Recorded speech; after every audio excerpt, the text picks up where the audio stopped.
In the number 10 spot, we have Swamp Thing. DC Swamp Thing is extremely freaky to look at to begin with, and it's even freakier when you realize the Swamp Thing is not a transformed super person, but rather an entity who absorbed the consciousness of a scientist named Alec Holland, who had to seek refuge in the swamp after thugs invaded his facility, and he never made it out alive. Swamp Thing actually did appear in House of Secrets for a standalone horror story, as well as his own 1982 movie, which was kind of a letdown, but did go on to become a cult classic.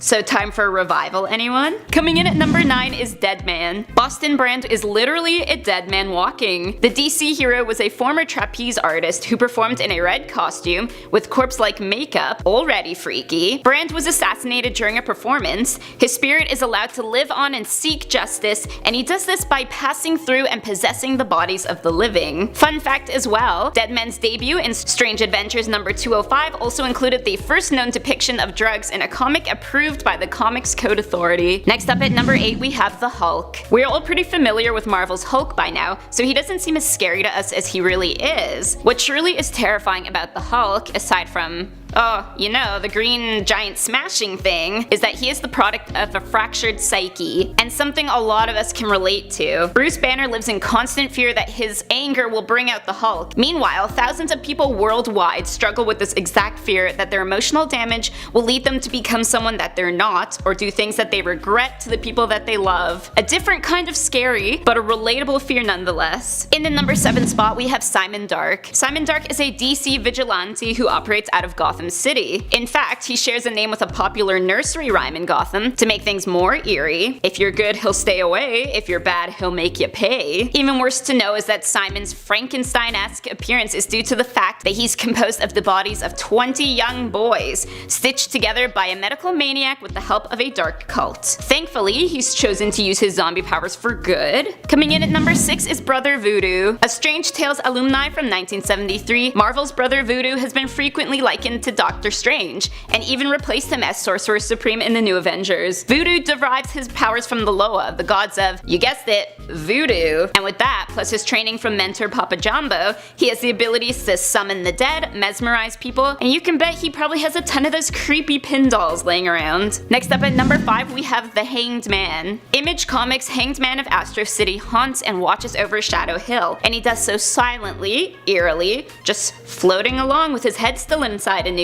He is often drawn to those who are in need of comfort after traumatic events, although I'm pretty sure the sight of a pitch black figure with a sack on its head drifting noiselessly towards me isn't going to exactly comfort me. Next up at number 4 is SHADOWHAWK. There are many people who have taken up the position of Image's SHADOWHAWK, so for this video we are focusing on one of the main representations by Paul Johnston. Paul was attacked and injected with HIV-positive blood and ended up feeling like a prisoner in his own body. So what did he do with that? He took to the streets to rid them of the crime he had encountered, and in turn would break the spines of villains to leave them paralyzed, just as he felt. Easily the most sadistic superhero out there, but also one of the most complicated backstories. In the number 3 spot, we have Professor X. Okay, wait a second. Professor X is like the ultimate good guy dad of Marvel, right? Well, usually yes. But have you ever imagined what it would be like to live in the same vicinity as someone whose telepathic powers are as immense as X's? Not only can he read minds, but he can control them too and alter memory, as he has done on his own team multiple times. What makes him scarier is that he will literally stop at nothing to defend his cause, and he always thinks he is doing the right thing. Well, newsflash, even villains think they are doing the right thing. For them. Coming in at number 2 is Ghost Rider. The movies really did not do Ghost Rider justice. Nicolas Cage knew this and he even declined to do a third movie. That's when you know your movie kinda sucked. Focusing on the Marvel Johnny Blaze character specifically, he gave up his soul to Satan to save his father, and with that deal he became imbued with the essence of hell. Fiery motorcycle, skeletal body, and the ability to use his penance stare to make his enemies feel every bit of violence they've ever inflicted on other people. Pretty heavy, pretty spooky stuff. And finally, in the number 1 spot is Morbius the Living Vampire. Marvel's story of Dr. Michael Morbius is that he was a brilliant scientist whose experimentation with vampire bats went completely wrong, transforming him into a pseudo-vampire. And with being a vampire comes the uncontrollable thirst for blood, not sparkliness. Classic Dracula inspiration with a superhero twist, he is a tortured and tragic soul that isn't even safe around those he holds dear, as is obvious when he kills his oldest friend and partner Nikos. Nothing tastes better than a best friend. Number 10. Frank. Yep, Frank. Okay, fine. You may know him better as Frankenstein's monster. You know the beginning of Frank's story, created by Victor Frankenstein, or Frankenstein if you prefer. The monster eventually found himself frozen in ice, being thawed a century later. After falling in with some rough crowds, he would eventually go on to join various monster hunting teams, including the Fearsome Four and later the all-new Howling Commandos, after being recruited by Agent Coulson. Since he's kind of already dead, he can't really die, and since his cells aren't alive, he's even immune to disease. And I mean, considering he's the star of one of the greatest horror franchises in the world, I'd say he's pretty scary. Number 9, Nightcrawler. Nightcrawler definitely isn't what most people think of when they think scary superhero, but he was on my mind since I just did an alternate versions list for him. A link down below, maybe? That said, he's definitely one of the freakiest looking heroes out there, largely because of his demonic heritage. Now look, I'm no bigot, but the dude definitely looks like a demon, which is fine in comic books, but if I ran into him in a dark alley, I would not be pleased, especially if he suddenly teleported behind me. He also ticks the immortal box since he already died and had to sacrifice his soul to come back to life, which sounds kinda selfish, but it was actually for the greater good. Long story. Number 8, DEADMAN. Boston Brand was a circus acrobat, but after being murdered, he made a deal with Ramakrishna, a Hindu goddess, to give him powers to find his murderer. But he's a decent guy, so if he sees someone being bad while he's finding the murderer, he stops them by possessing people. This led to him working with various super teams, including Justice Society International. And I gotta say, this was a pretty easy choice, since DEADMAN is a spooky, spooky ghost, which instantly gives him both immortality cred and scary cred. Making my job easy. Another nice thing is that he looks a lot more villainous than most heroes, which also means he looks pretty darn scary. Sometimes. Other times he's a bit goofy, but we won't talk about those times. He's scary, he's immortal, he's on the list. Next, number 7, the Immortal Hulk. Yeah, Hulk in general is pretty scary and pretty immortal, but Immortal Hulk is even scarier and even immortal. Not only does he have a healing factor keeping him young and strapping, but the whole point of the character is that this Hulk keeps bringing Banner back to life whenever he dies. So like, yeah, that's pretty darn immortal. Immortal Hulk, unlike other modern versions, only comes out in the evening if Bruce Banner is injured or dead, and apparently Immortal Hulk is the most powerful one yet. So not only does he look terrifying, but he's also even stronger than previous incarnations. Plus, as I said, he only comes out at night, and we all know nighttime is super spooky. Number 6, Ghost Rider. I think we all knew Ghost Rider would be on here. I doubt I need to really explain why he's scary, but in case you're totally lost, he's a biker with a flaming skull and demon chains who can consume souls and cause you to feel every bit of pain you've ever inflicted on someone. So yeah, probably not great to run into in a dark alley, especially if you're a jerk. In terms of immortality, it's stated in Ghost Rider's Heavens on Fire number 6 that only God can destroy a Ghost Rider, since he created them. True, the concept of God in the Marvel Universe is a bit shaky, so this might not be meant to be taken literally, but I think it's fairly safe to call them immortal. Number 5, Venom. When it comes to scary comic book characters, Venom is definitely one of the first a lot of people think of. I know he gave me nightmares as a kid, although I also had a talking toy of him, which was my favorite. Represent. Venom is freaky not only for his terrifying appearance, but also because the idea of having an alien symbiote latch onto me and control me sounds awful. However, the most terrifying thing about Venom is talking about him/it/them. Am I talking about the symbiote? The combination of them? Which version of the combination? Who's with the symbiote? Which of the dozen retcons are we referring to? And how many people will yell at me in the comments if I get it wrong? Seriously? It's a nightmare. In terms of immortality, we haven't really seen a symbiote latch onto a host for long enough to know if they're immortal that way, but the symbiotes themselves are believed to be, so I think that counts. See? Confusing. Number 4, Swamp Thing. Swamp Thing is definitely among the lesser-known superheroes on this list. Some people may not even be aware that he's a good guy, since characters based on horror tropes tend to be pretty evil. But hey, as we learned with Frank, you mustn't judge a book by its cover, even if it is a pretty scary cover. Swamp Thing came into being when scientist Alec Holland had an incident with his biorestorative formula, causing his consciousness to enter a nearby swamp. This consciousness was then able to enter any plant life and use it as a body of sorts. Despite its horrid appearance, Swamp Thing would go on to find love and fight to protect humanity. and nature. And yes, the Swamp Thing is immortal. As long as there is plant life somewhere in the universe, there's somewhere for Swamp Thing's consciousness to live. It's like he has like 8 gazillion Horcruxes, except he doesn't have to split his soul. Not too shabby. Number 3, Lobo. Lobo is a big, strong, loud, arrogant, violent blowhard from the planet Zarnia. He's also, full disclosure, one of my favorite characters, so I'm a wee bit biased here. That said, he definitely fits the criteria. Immortal? Check. He's such a wacko that he was straight up banished from the afterlife. Scary?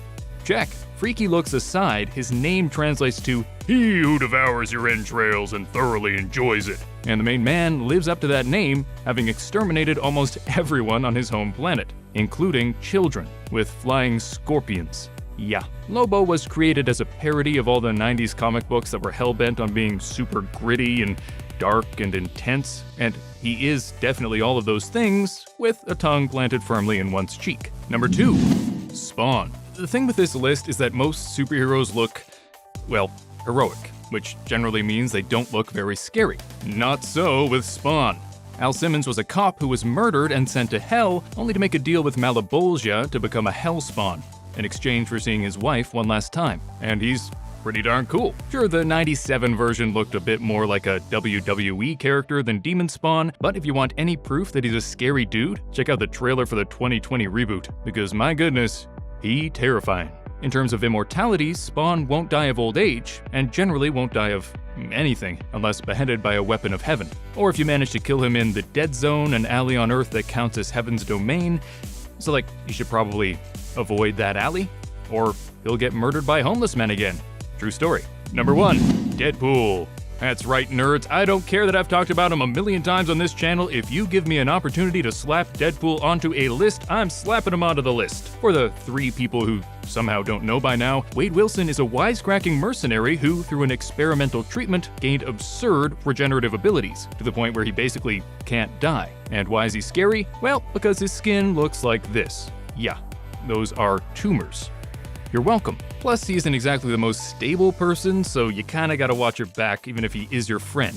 As you may have guessed, he's my favorite hero of all time, and I am absurdly excited for him to join the MCU. Just please, for the love of God, bring back Hugh Jackman for one more movie. It needs to happen. Please. And at number 10, Vengeance. In the 90s, when Dan Ketch was Ghost Rider, Marvel decided to up the ante by introducing this fellow who went by the name of Vengeance. Vengeance, initially an antagonist who debuted in Blaze Spirit of Vengeance issue 9 in 1992, is Lieutenant Michael Battolino, although there would be a second host for Vengeance in the later years. Now, similar to Ghost Rider, he is a spirit of vengeance sent from heaven to punish sinners, being one of the last spirits of vengeance in existence. He's a big fan of corporal punishment, hence why he often gets into conflict with Ghost Rider. So how did Battolino become Vengeance? Well, Zarathos' hellfire caused serious psychological damage to his father. His daddy Dearest would then kill the rest of his family and commit suicide, leaving only Michael alive. Later in his life, after a military career and a shift to the NYPD, he came across Daniel Ketch, believing him to be the same Ghost Rider that caused his father to go insane. After failing to get Ketch, he turned to Mephisto, trading his soul in order to be given power strong enough to kill Ghost Rider. And there we have it. But now they're kind of buddies, so. And at number 9,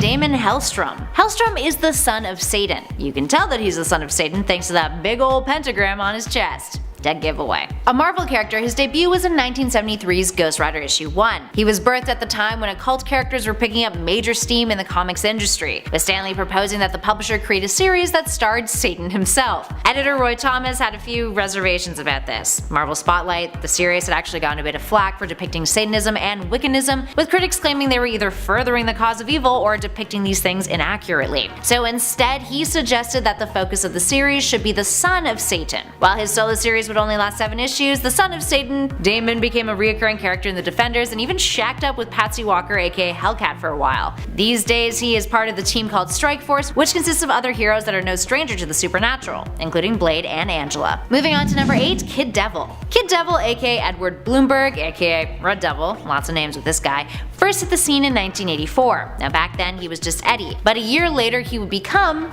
Kid Devil. Previously a production assistant for a film production company owned by his aunt, Eddie Eddie would cross paths with the Blue Devil Dan Cassidy on a film shoot, and become a fan of the hero, wishing to be his sidekick one day. He applied himself, creating a battlesuit for the hero, and then helping him foil an airplane hijacking scheme, and actually a lot more. But it wasn't until after Infinite Crisis that Eddie would get himself some superpowers. After a mysterious figure gave him a candle called a demon stick, which, when someone lights it, teleports you to the stick's creator, he ended up encountering Neron. Neron made a deal with him, giving him a demonic appearance and superpowers. Now these days, after the New 52 continuity revamp, Eddie became Blue Devil's godson, calling himself the Red Devil. But he also checked into Sanctuary during Heroes in Crisis, and he was one of the heroes slain in the shooting caused by Wally West, so he's dead. Technically, right now. And at number 7, Alejandra Jones. Alejandra Jones might be one of the lesser known Ghost Rider hosts, but she's still a total bad, although a very inexperienced bad. She's had a rough upbringing. She was the daughter of an American human trafficker sold by her father along with her siblings and other orphans, eventually being trained in a temple in Nicaragua to become the next Ghost Rider by Adam, the first man, like the biblical first man, who was obsessed with ridding the world of sin. Now after Adam convinced Johnny Blaze to give up the curse of being Ghost Rider, Alejandra was chosen to be the next Ghost Rider. Unfortunately for her, her inexperience didn't help much. She was often manipulated, and she was even double-crossed by Blaze himself, which obviously didn't help matters. He offered to train her, but ended up betraying her instead in a scheme to get the curse back and get his Ghost Rider powers. She vowed to get vengeance on Blaze, but that does not look like it'll happen anytime soon. She was killed off in the very recent 2019 Absolute Carnage Symbiote of Vengeance issue 1, because spoilers, Carnage has been bonded with the Spirit of Vengeance now, so he's not on this list, but you know. And at number 6, Blue Devil. First appearing in Fury of Firestorm issue 24 from 1984 in a special insert preview, this DC character would soon come into his own right in his own solo title series released that same year. Blue Devil is Dan Cassidy, originally a stuntman and special effects artist who worked in Hollywood. He had created the Blue Devil bodysuit for a film, but during the shoot the demon Nebulos was accidentally unleashed, and upon seeing Cassidy in his blue demon suit, he believed him to be a real demon. So he tried to drain his powers, but in the process he actually bonded Cassidy to the suit, fusing magic and technology together to create an unusual phenomenon. He was turned into a weirdness magnet. He drew the attention of otherworldly beings, and also was a demon. After striking up a deal with Neron, he would actually be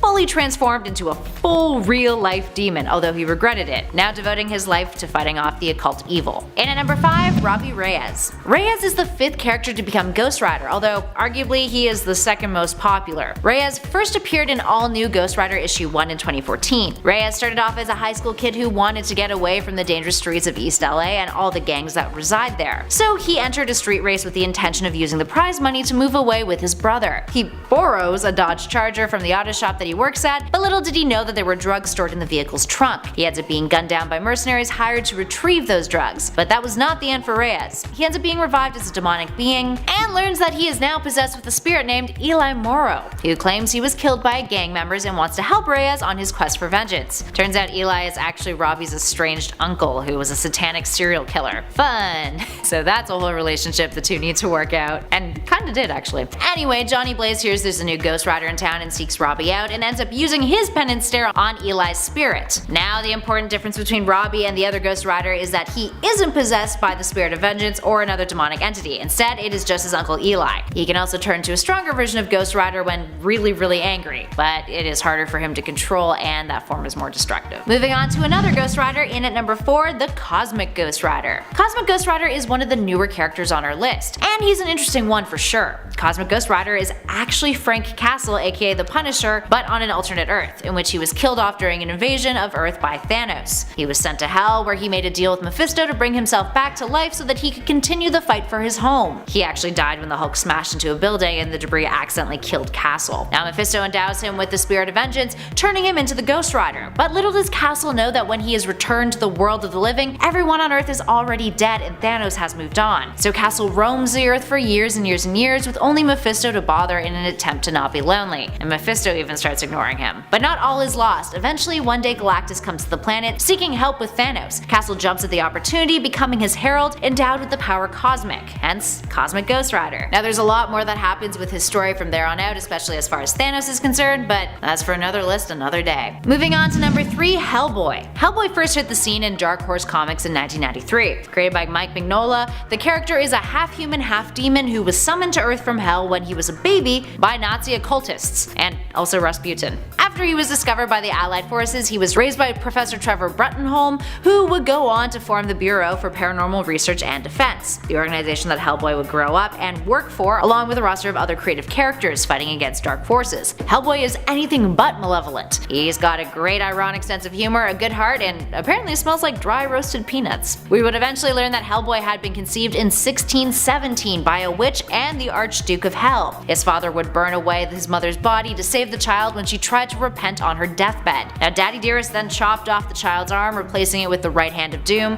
that big rocky thing that Hellboy has for an arm, which would later be revealed to be the key to the end of the world. That is a whole other story for later. This would not go over well in Hell. The Archduke actually had to send Hellboy away and was stripped of his own powers and imprisoned in ice. In at number 2, Johnny Blaze. Johnny Blaze is the OG Ghost Rider, although technically speaking he is the second character to use that mantle. The original fun fact was a character named Carter Slade who would later use the name Phantom Rider, which he's most well known for. That's why we said that thing earlier about Reyes too. There was another guy, but he wasn't really the guy, so. Anyway, Blaze was a motorcycle stuntman who lost his family at a young age. His father, also a stuntman, died in a crash and Johnny was adopted by his dad's employer, a dude named Craig Crash Simpson. Crash was the nickname. When he was old enough, he joined the Simpsons on their traveling stunt show, which is when Blaze learned that Crash had cancer. Blaze looked for ways to help heal Crash, which brought him to researching the occult. He cast a spell that summoned Mephisto, who he naively struck a deal with. He offered Mephisto his soul in order to cure Crash's cancer. The deal was done, but Crash would die anyway, getting into an accident during a stunt in which he tried to jump over 22 cars. Blaze confronted Mephisto, who said Blaze's exact words were to cure his cancer, not to let Crash live. Oof. Unaware of what giving up his soul really meant, he would soon learn that he had been bonded with the demon Zarathos as an act of revenge, transforming him into Ghost Rider, forcing him to punish the wicked. And last but not least, in our number 1 spot, we have Spawn. Spawn is yet another product of the 90s and is definitely one of the first characters you think of when you think of Underworld or Hell in comic books. Created by Todd McFarlane, he made his mainstream debut in 1992 in his own self-titled solo series published by Image Comics. Now Spawn's real name is Albert Francis Simmons, otherwise known as Al Simmons. Simmons had a career in the US Marine Corps before joining up with the Secret Service and becoming a CIA assassin. He is then murdered on a botched mission. It's later revealed that his partner and best friend Bruce was told to kill him by his superiors. And because of the nature of his work as an assassin, Al finds himself in hell. Distraught by this, he makes a deal with the devil, agreeing to become Hellspawn in exchange for seeing his wife Wanda one last time. But little does he know that the devil plans on tricking him. When he becomes Hellspawn, or rather Spawn, he loses his memory of his past on Earth minus the fact that his name was Al Simmons. His body is also covered in massive burns, and he has a demonic guardian named Violator, who soon becomes one of Spawn's biggest antagonists. In at number 10, Reed Richards. Not too many people view Reed Richards as a scary superhero, at least at face value. However, if you look into what he is truly capable of, you'll take a second glance real quick. Reed has one of the highest levels of intelligence in the MCU, yet despite this, many fans view him as more of a mad scientist than anything else. For example, the time that he and others cloned Thor and sent him to attack the Anti-Superhuman Registration Act heroes. That may sound like an act of defense, but in reality the clone was killing superheroes that were actually close friends of not just the Fantastic Four, but Reed Richards as well. On top of that, Mr. Fantastic's ability to convert the mass of his entire body into a highly malleable state at will could be used to do some pretty heinous things if he ever wanted to.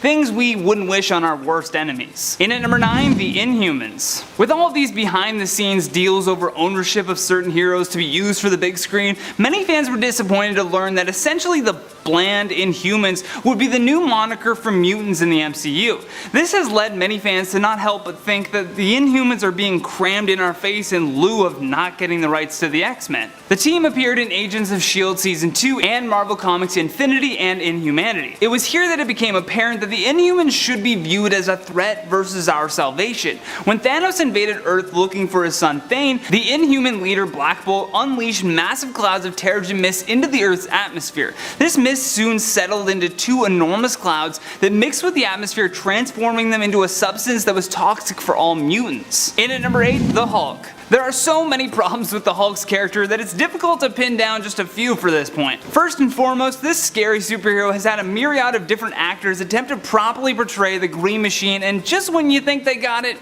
Boom, casting change. It's been years since the Hulk had his own solo film, and for good reason. The character was entirely absent when needed most in Avengers Infinity War, and then Endgame turned him into even more of a joke with his odd new hipster Hulk appearance. Regardless of how much fans hated this, the Hulk still remains as one of the more terrifying superheroes in the MCU. His power is virtually unmatched, and when his anger gets out of control, he only becomes harder to defeat. Not exactly a superhero that you'd want to double cross anytime soon. Time travel! What? I see this as an absolute win. In at number 7, Iron Man. Besides the tired shtick that we've watched Tony Stark do over and over again throughout the MCU, it's his influence as a billionaire weapon manufacturer that makes him both hated and scary. The MCU attempted to move him away from his roots of creating weapons that ultimately land in the wrong hands, killing innocents, by making him more of a mentor for other heroes, but you can never undo the previous films. The cherry on top though was the spawning of Ultron, who took Stark's words for peace and showed us the true evil within those words, only the way that an unfeeling AI can do. Who sent you? I see a suit of armor around the world. Ultron. In the flesh. Or no, not yet.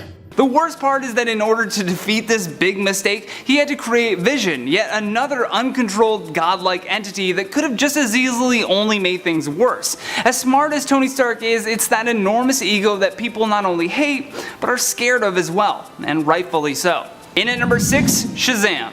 For Billy Batson, it's not just his juvenile nature that audiences didn't care for, it's the fact that there has been a number of changes made to the character itself. People engaged in a heated debate online as to whether or not he was Shazam or Captain Marvel. Either way, he's like a goofy, uncoordinated Superman that just got his powers. Despite all of the name changes and general buffoonery, the character of Shazam is without a doubt scary. He's the ultimate what-if kind of character. I mean, they literally bestowed a teenager with divine empowerment and the physical stature of an adult. The result is absolute carelessness on the part of someone who probably never had to deal with such dire consequences for their actions in their entire life. Sure, he saved that bus full of people in the film, but he's also the one who caused the accident in the first place, making Shazam both hated and feared by those who ride the public transit system in Philadelphia. Put this thing out again, put this thing out!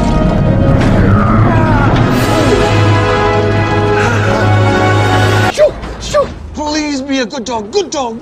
In at number 5, Green Lantern. Hal Jordan is by far no one's favorite Green Lantern. Everything from the dumb version of Frank Miller's all-star Batman and Robin to the awful portrayal by Ryan Reynolds, fans have had quite the distaste for Green Lantern, leading many fans of DC to even dislike the Lego movie version of the character as well. He didn't even make the cut for Super Friends or the Justice League. That means his own friends had to save the world and opted for not calling him in. Yeah, I noticed, but fire's no problem for me. As I was saying, Green Lantern can do anything. Except shut up, apparently. Even still, we should not forget how powerful Hal as the Green Lantern truly is. His Green Lantern ring mastery gives Hal the ability to bring anything into existence just from thinking about it. This could mean world-ending weapons appearing from nothing and being used in collaboration with his superhuman strength. As much as we dislike him, it's probably a good thing that he's on our side. In at number 4, Aquaman. Aquaman has been the center of internet and comic book fan scrutiny for years. With so many iterations of the character being drawn up and scrapped, fans have relentlessly mocked Aquaman. Jason Momoa's portrayal of the character added a few more layers, but what's worse than being a boring superhero is hating him for being so overpowered. Public service announcements about boating safety aside, the King of the Deep is one scary superhero. Despite being born half human, he has a real distrust and hatred for humans. He almost saves them as a way of proving that he's above them. It's on him.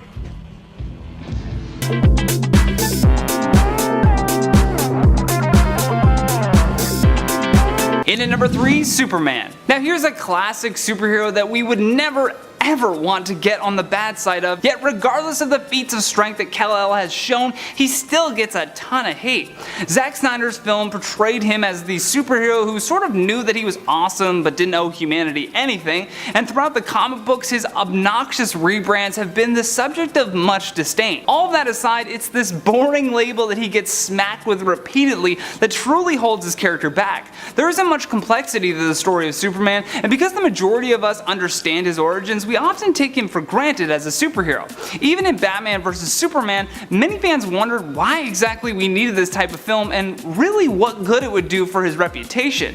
What we saw was that Superman is still a force to be reckoned with, and again, despite our hatred for a superhero that we should constantly be in fear of. In at number 2, Ghost Rider. It wasn't just the fact that the Ghost Rider movie was played by Nicolas Cage that made fans hate the character, it was the watered down portrayal that truly upset the fans. Ghost Rider was a character designed for the express purpose of being this edgy R-rated superhero, but that's just not what we got.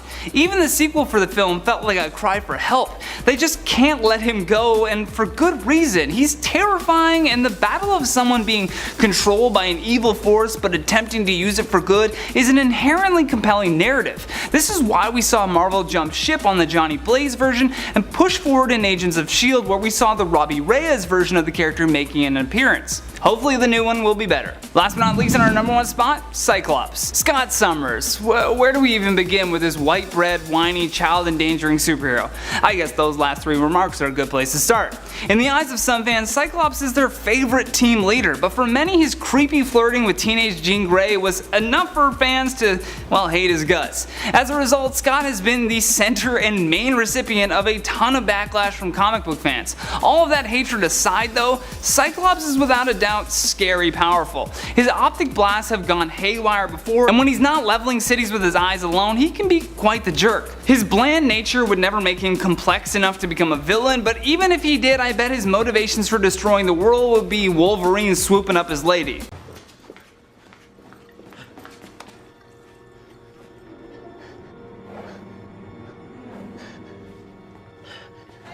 Summers!